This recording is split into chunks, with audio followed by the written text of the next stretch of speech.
And hello to everybody, and to the people that I have met briefly before. So I'm going to be quite blunt about what it is that I've spent the last 15 years is looking at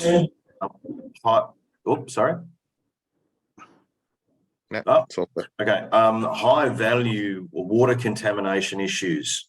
So science already knows that 80% of our oxygen is produced by the ocean. And we also know now that over 30% of the ocean is dead, not producing oxygen, not producing food.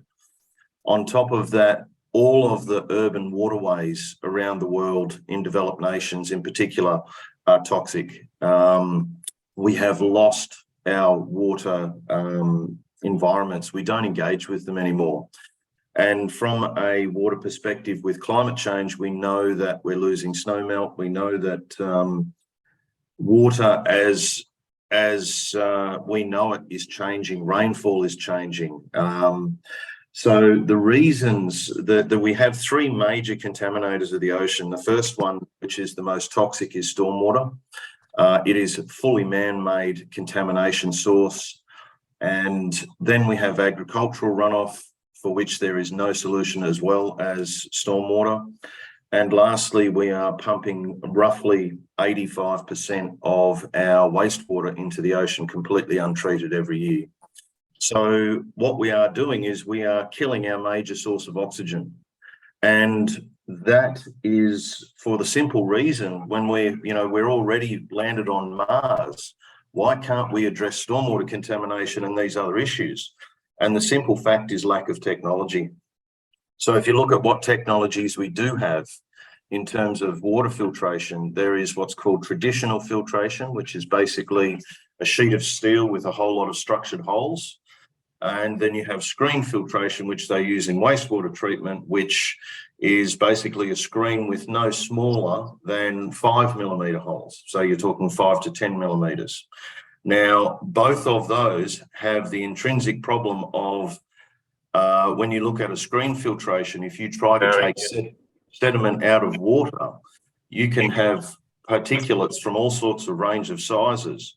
If you want to get those particulates from 1,000 micron to 100 micron, you have to run it over a 900, 800, 700 millimeter plate. So that's no good for high flow. And if you want to use screen filtration, you can't address water quality because the sediment will go through.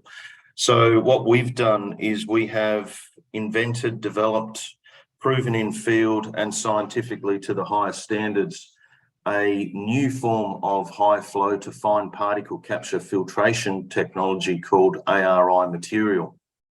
That has been proven to process just over 3,000 litres per minute per square metre, filtering to 63 micron. Now that then we have adapted RE material with smart design to bring a device called the stormwater filtration device to the market. When we look at the scale of stormwater, so I'm going to talk about stormwater quickly first. It is the largest underground infrastructure that any municipality around the world owns. It is the most critical because we can't settle land without it.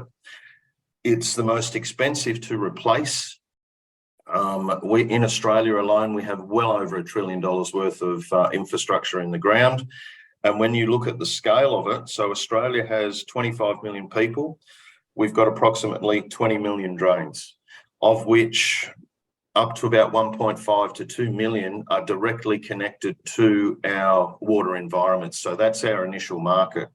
Then you go to the US, you've got 27% more land mass, 350 million people, 270 million drains, of which 40 to 50 million are directly connected to high value water environments.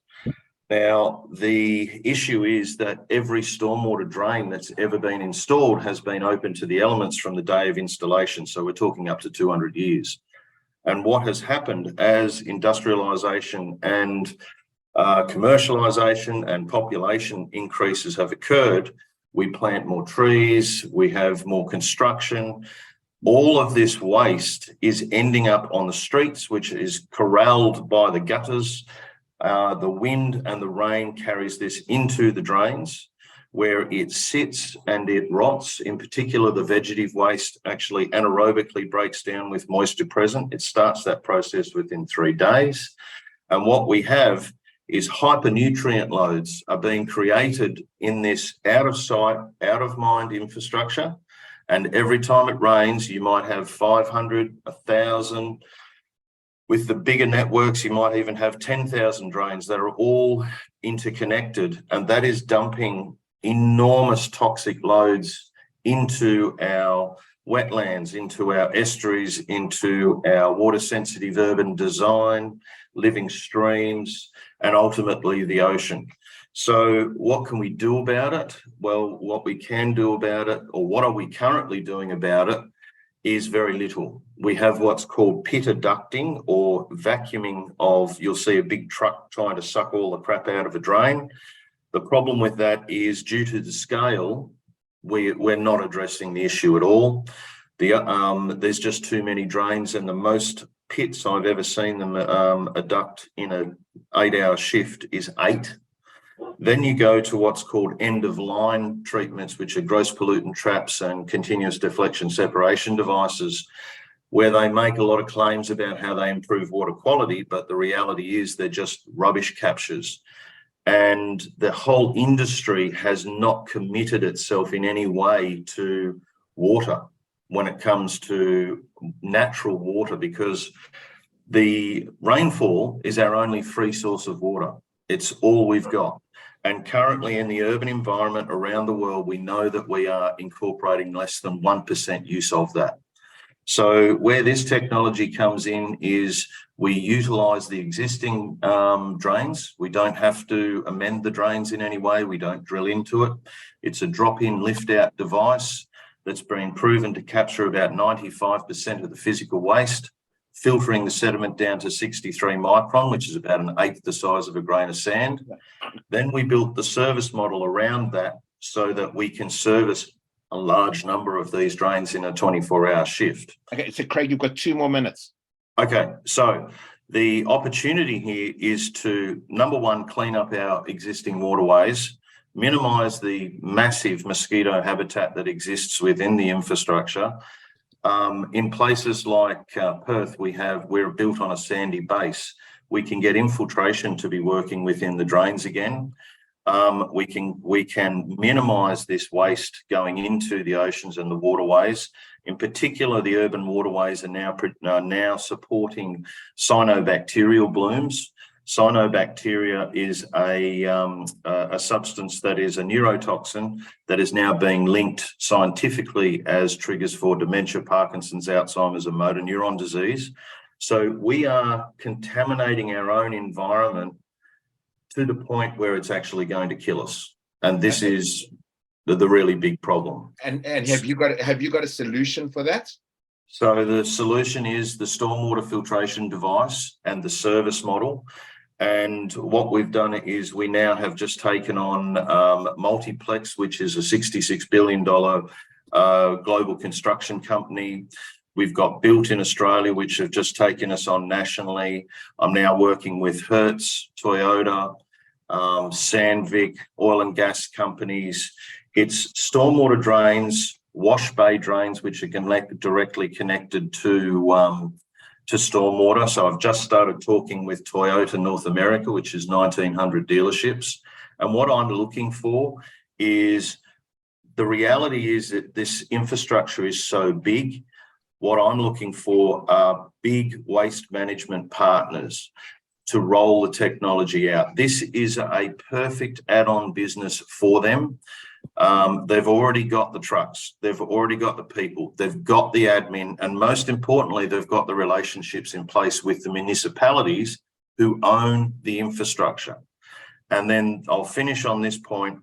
The water that goes down a drain, at the moment, let's just say it's reasonably clean, goes into the drain, becomes a contaminated wastewater, killing everything it touches. The opportunity here is using the existing infrastructure. We disrupt that contamination cycle by capturing the waste before it hits the pit floor or before it enters the infrastructure. The waste we capture, there is a number of opportunities with that for waste to energy, for methane production in wastewater treatment plants. So what we're talking about here is this infrastructure is the major cause of urban waterway and ocean contamination. It is the major capture and carry mechanism for solid plastics to our waterways. We're blaming developing nations. It's rubbish. If you have a look in the drains, every drain that I've opened, over 16,000, is full of plastic. Okay.